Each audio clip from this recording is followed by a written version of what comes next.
At that time, for the boys, it was very rough. For the ladies, we had a DI that said, "You're ladies until you prove me different." And he treated us that way. And if we disappointed him, that's the last thing we wanted to do. But we marched. We were called out in the middle of the night. We were asked to wear girdles. And they don't even know what that is. Explain what a girdle is. We have, it's a wide rubber band. A rubber band, I love it. And they had a peculiar way of checking. And we called it snap inspection. The DI would come along while you're standing in formation, at attention. He'd reach down and snap your girdle. To make sure you had it on. And that was legal. So that was legal. That would throw you in jail, or I'd lose my job if I did that now. And then when we went swimming, we had 2 minutes to get into that rubber band after swimming. And by God, you better be ready and information. But they'd always come along and snap that girdle to make sure you had it on. Did you ever perceive it as sexual harassment? Never. They didn't even know the word back then, No. right? Didn't They'd exist. also reach up and snap the top part. That is crazy. It had to be done because a lot of the girls didn't need either one. And if they could get away with not wearing them, they would.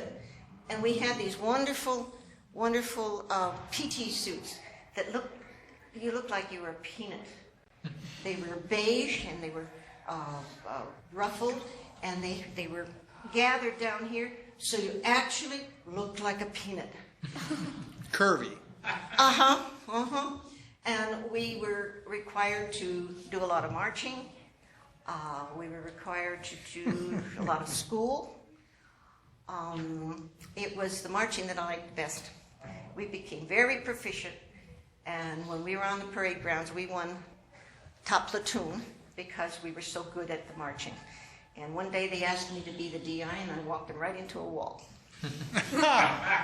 DI is drill instructor, and I marched them right into a wall. And never let me forget it. After that, I became very careful whenever I had to do any time with, doing the marching bit. But we used to march over Main Side. Somebody stole my scarf. I was therefore out of uniform. And the boys used to steal anything they could from the women because they had their names stenciled on it so that they could go back and say, "Look who I was with last night." Well, they stole my scarf. And I had to borrow someone else, and I ran back. We ran back through the boonies and the parade grounds, the training grounds, they were called the boonies. And I got to the back door, ripped it off, gave it to the kid. He went back to Main Side, walked in the door, and I was immediately up for captain's mast. The corporal was being a little Napoleonic. I was before the captain in no time, and she said, "Well, Beltran, what's going on here?" I said, "No excuses, ma'am. Standing at attention. No excuses." She says, "Beltran, I know there's a story here. Tell me what it's about." I said, "No, ma'am. I have no excuses." Well, I left there. She called in the corporal, and the story came out what happened, and that was it. Never went on my record book, but that's one of the things you learn. You never have an excuse. It takes you lumps, and usually you come out okay. Keep your eyes and ears open, your mouth shut. You have to know your right foot from your left foot, right arm from your left arm. And if you have to know that, I don't think I better say that. Anyway, you have that other story about your rifle. I won't go into that. But that's what they said at that time. Oh, ma'am, we have Cadet Carroll, Conrad Carroll. Steve wants to be in the Marines. Yes, ma'am. But do you know your left foot from your right foot? I don't know, guys. Y'all think he would know that? I'm not sure if he'd know that. He might not qualify for the Marines. It took me a few times to learn when I was in devil puddles and such, but I got it. The women didn't have to snap in. We did very little, if anything, with rifles or ammunition or any of the target practice and so forth. The only time I had a .45 was when they asked me to substitute for a prison chaser, and some of the fellows thought it was funny.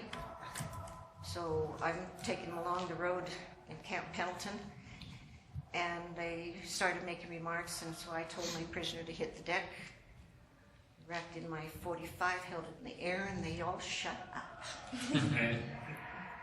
They got back to what they were doing, digging ditches, and had my prisoner come back, get up, and we went back to Judge Advocate's office, which reminds me, at the JAG office I was substituting for a secretary, and I was working very hard, very fast. I was very upset when this man comes in, and this is going on. This prop is hitting his boot, and he throws a paper on the table, and he says, "I want this done now."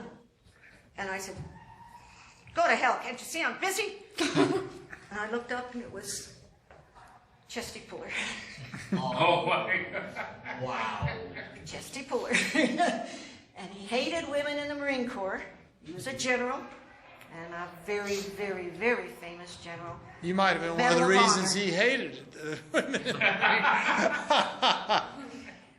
But this is one Marine that came to attention and gave him the smartest salute he ever saw out of uniform.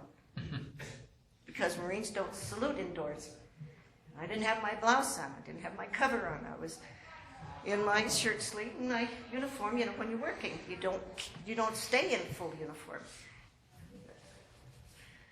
He was not happy with me. But then they made the movie Retreat Hell at Pendleton. They had all of those people there. There were a lot of Hollywood Marines there. But we had a good time.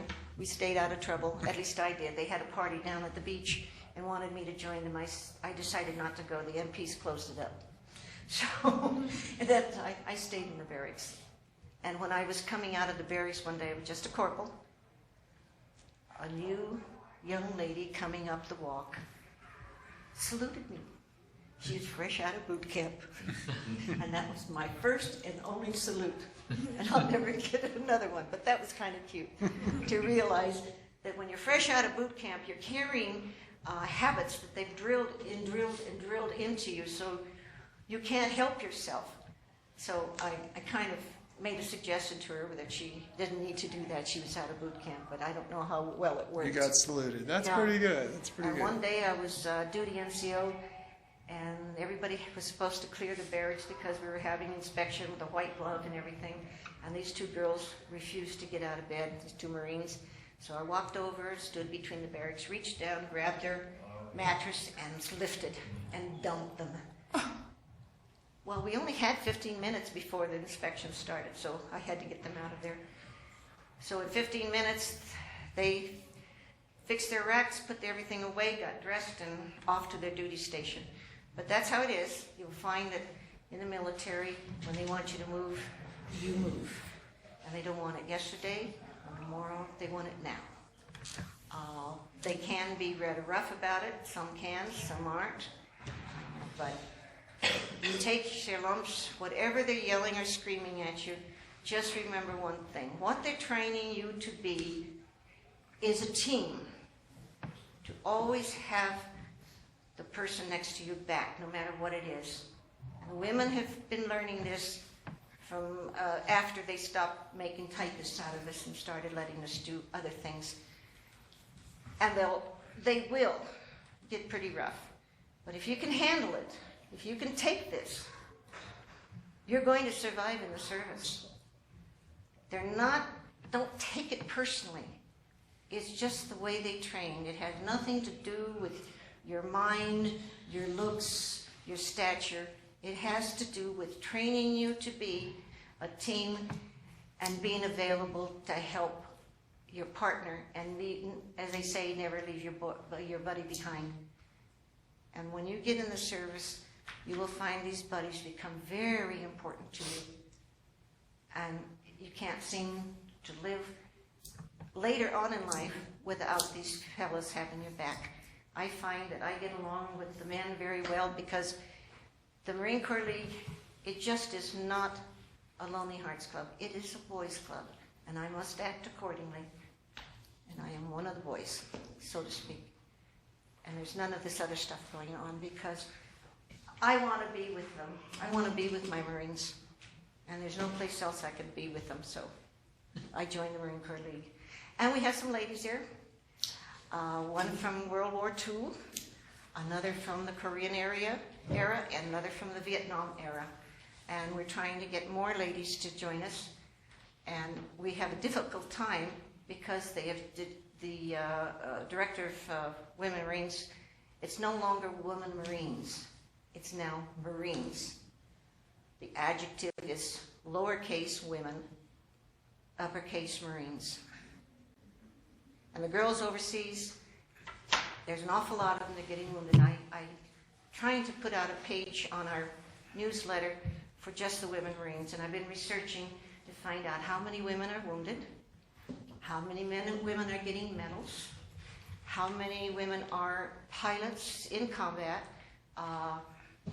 grunts, working on mechanics on airplanes. I'm trying to find out all that I can so that I can disseminate this information to show the ladies that there's an awful lot you can do, and they're letting you do now. And if you're up to it, right in there with the grunts and the infantry. It can be done. Some women can do it.